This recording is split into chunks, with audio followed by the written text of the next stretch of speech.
Boy, this week is going quickly, but the Lord is blessing in so many ways, and I encourage you to take a moment and just thank Him for His blessings in your life. Today in our Bible reading plan, we are in Exodus chapter 33, so I hope you've already read this chapter. What really stands out to me in Exodus 33 is we get a picture, we get a glimpse, if you will, of Moses' heart. Because we think of Moses as this man who was an instrument of God. God used him to perform all these miracles, the plagues in Egypt, and was on the mountain with God and the Ten Commandments, and his face would glow, and God was all over him. But boy, Moses loved these stubborn Hebrew people, and you really see his heart in this chapter. In the previous chapter, in 32 that we looked at yesterday, when the people sinned by having Aaron build an idol to represent God, when God tells Moses about it and sends Moses down to confront Aaron and confront the people and deal with the sin and the problem, God says, now you go and deal. He even calls them your people. He said to Moses, he says, they're your people. They're not even God's people anymore. He said, let me burn in my anger, and I'm going to destroy them. And Moses, I will make a nation of your descendants in their place. And Moses intercedes and says, no, God, no, don't do that. Don't do that. And God relents. You catch a glimpse of his heart there. And at the end of chapter 32, after Moses confronted the sin in the camp and confronted Aaron, and it's all dealt with, near the end of the chapter, Moses tells the people to rededicate themselves to God. And he says, I'm going to go up on the mountain and talk to God, and perhaps he'll allow me to make atonement for your sin. And when Moses gets up on the mountain and he speaks with God again, in verse 31 of chapter 32, we'll come to 33 in a minute, but this is setting the table for 33. You see his heart in 33, but you start seeing it in 32. At the end of 32, Moses returned to the Lord and said, alas, the people has committed a great sin. They've made a god of gold for themselves. Verse 32, but talking to God, Moses says, if you will, forgive their sins. Forgive them, Father. And if not, please blot me out of your book which you have written. Wow.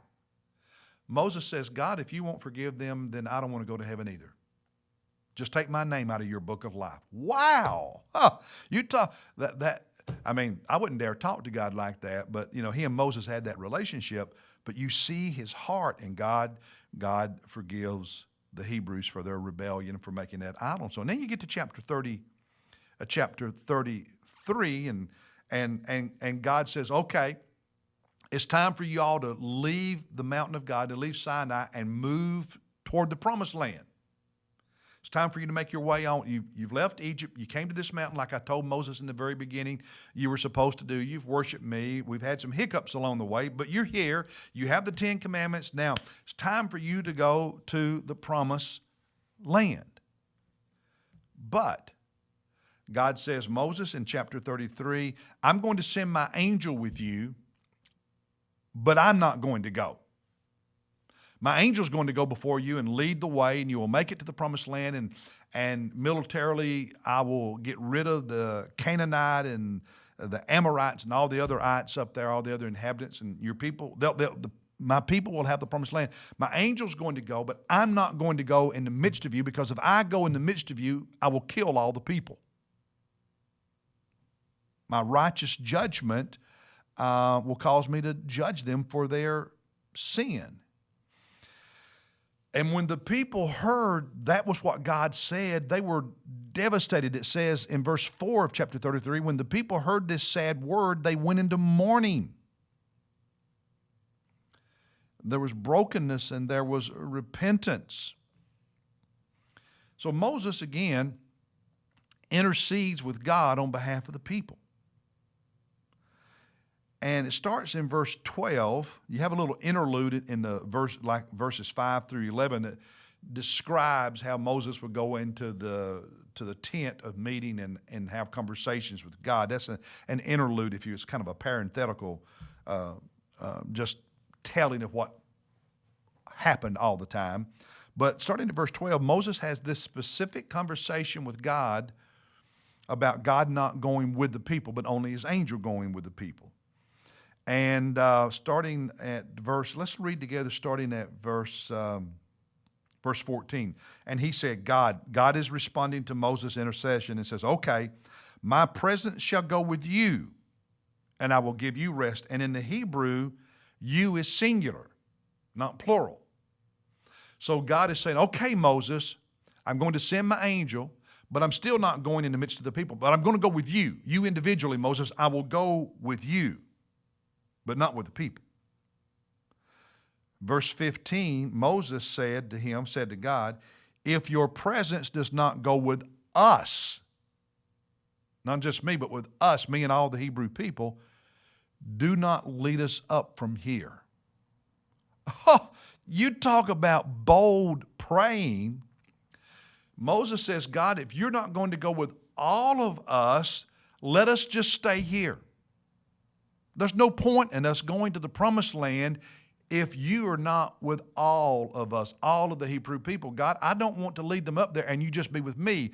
I want to lead them up there and you be with me and you be with us, with all the Hebrew people. And then in verse 16, Moses continues, for how then can it be known that I have found favor in your sight, I and your people?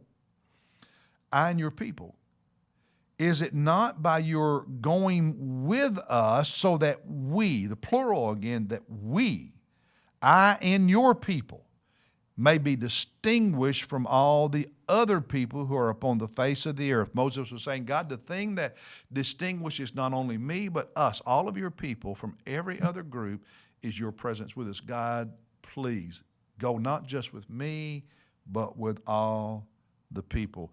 And God agrees to Moses' request, to Moses' prayer. And in verse 17 says, I will do this. I will do this, what you've asked. And Moses found favor in the eyes of God. That's the heart of Moses.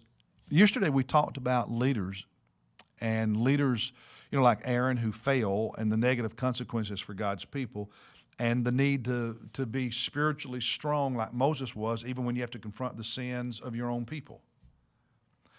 But in doing that, you have to be careful that your heart as a leader doesn't become hard. And here we see that Moses, even though he was so angry with the people for their sin with that idol, that golden calf, his heart never grew hard.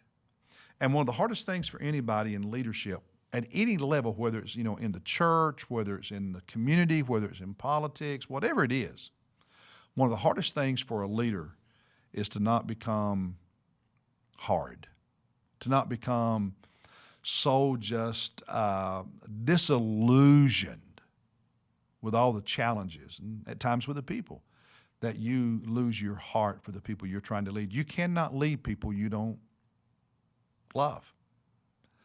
Moses' heart stayed true. And I think he's a great example for us here of a heart of concern, so wanting God's people to make progress. Heartbroken at the prospect of God's people being left behind, and yet willing to do the tough thing that sometimes you have to do as a leader to keep God's people on the right path. Moses, to me, is a great, great example. Listen, love does not mean tolerating sin, but it does mean working to forgive and calling for people to do what is best. Love also means not giving up in spite of the obstacles. And that's what a good heart does. Sticks with it year after year and decade after decade. Hey, I hope this encourages you some way. I look forward to being with you tomorrow for our last devotion for this week, and then being in worship on Sunday morning here at First Baptist. Our three services, 8:30, 9:45, and 11 o'clock. And if I'm not mistaken, this Sunday is Mother's Day, so you definitely want to be in church and honor Mom. God bless you, and I'll see you tomorrow.